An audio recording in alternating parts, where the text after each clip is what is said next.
కామారెడ్డి జిల్లాలోని ఒక చెరువులో పోలీసుల ఆత్మహత్యతో కలకలం చెలరేగింది. వీరిలో ఒక ఎస్ఐ, మరో కానిస్టేబుల్తో పాటు ఇంకో కంప్యూటర్ ఆపరేటర్ సైతం ఉండటంతో వీరి మధ్య అసలు ఏం జరిగింది, వీరెందుకు ఇలా సూసైడ్ చేసుకోవాల్సి వచ్చిందన్న సస్పెన్స్ నడుస్తుంది. ప్రభుత్వ విప్ షబ్బీర్ అలీ బాధిత కుటుంబానికి ధైర్యం చెప్పారు. ఆ డీటెయిల్స్ చూద్దాం.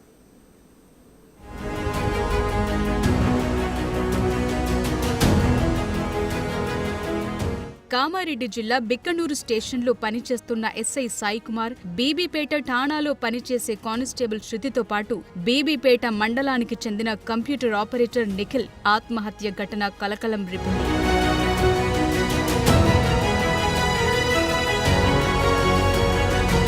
బుధవారం మధ్యాహ్నం 3 గంటల నుంచి Bikkanoor SI Sai Kumar phone switch off రావడంతో పోలీసులు ఆయన కోసం ఆరా తీశారు.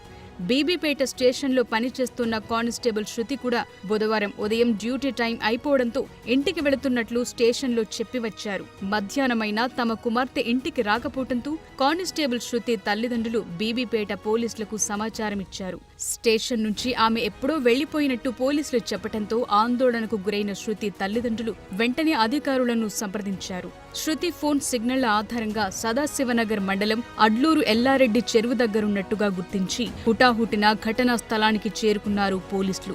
బుధవారం రాత్రి 10 గంటల సమయంలో చెరువు దగ్గర కానిస్టేబుల్ శృతి, నిఖిల్ మొబైల్ ఫోన్లు దొరగ్గా బిక్కనూరు ఎస్ఐ సాయి కుమార్ కి చెందిన కారు, చెప్పులు అక్కడే కనిపించాయి. దీంతో పోలీసులు ఇతర రెస్క్యూ సిబ్బంది గాలింపు చర్యలు చేపట్టగా మొదట కానిస్టేబుల్ శృతి, నిఖిల్ మృతదేహాలు దొరికాయి. గురువారం ఉదయం SI Sai Kumar dead body లభ్యమైంది.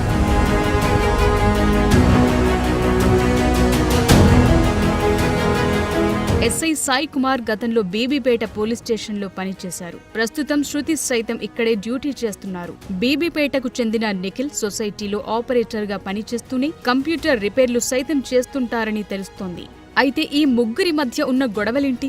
ఎస్ఐ, మహిళ కానిస్టేబుల్తో పాటు యువకుడు కలిసి చెరువు దగ్గరకు చేరుకున్నారా? అసలు ఆత్మహత్య చేసుకోవాల్సిన అవసరం ఏమొచ్చిందన్న విషయాలు పోలీస్ దర్యాప్తులో తేలాల్సి ఉంది. ఆఫ్టర్నూన్ ఎర్లీ ఈవినింగ్ నుంచి ముగ్గురు కూడా లేరు అన్న ఇన్ఫర్మేషన్ ఉంది. సో వెతుకుతుంటే ఈవినింగ్ ఇక్కడికి వచ్చారు. ఇక్కడికి వచ్చిన తర్వాత నైట్ సర్చ్ లో 2 బాడీస్ మనకి దొరికాయి. ఇప్పుడు మార్నింగ్ ఇంకొకటి. అయితే ఇందులో సాయి కుమార్ పాత్ర ఏదీ లేదని, ఆయన వీరికి సాయం చేయటానికే వచ్చి ఉంటారని, దయచేసి ఎస్ఐ సాయి కుమార్ పై చెడు ప్రచారం చేయొద్దని కోరుతున్నారు మృతుడి తరపు బంధువులు. ఇలా మీడియా మిత్రులు దయచేసి ఎవరు కూడా దీన్ని నెగిటివ్ కోణంలో తీసుకుపోదు. ఇది యాక్సిడెంటల్గా జరిగిందే. పేదరికం నుంచి వచ్చి సబ్ ఇన్స్పెక్టర్గా సెలెక్ట్ అయ్యి మంచి పేరు సంపాదించుకున్నాడు. కొద్ది కాలంలోనే మంచి ఇన్వెస్టిగేషన్ ఆఫీసర్గా పేరు తీసుకొచ్చిండు ఈ 2 జిల్లాలలో కూడా. ఆయనకు 2018లోనే వివాహం జరిగింది. ఒక 3 సంవత్సరాల బాబుతో పాటు భార్య, తల్లిదండ్రులు ఉన్నారు. మంచి మృదు స్వభావి, ప్రతి ఏ అర్ధరాత్రి కాల్ చేసినా ఇమీడియట్లీ స్పందించే తత్వం ఆయనది.